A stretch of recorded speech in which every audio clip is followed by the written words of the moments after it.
आणि त्यांना आम्ही फुकट पाठवले.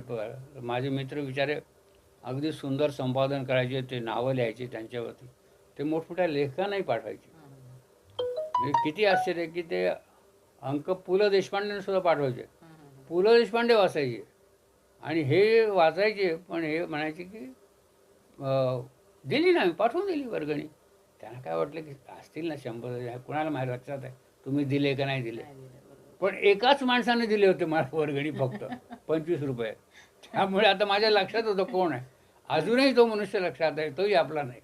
कारण त्यांनी शिवाजी पार्कला जेव्हा ते आपल्या चैत्यभूमीवर खूप लोक येत असत, त्यात मी एक पोस्टर लावलं होतं की प्रबुद्ध नायक हा अंक ₹25 हा मिळेल वगैरे, असं सवलतीच्या ह्याच्यात वार्षिक वर्गणी पाठवा.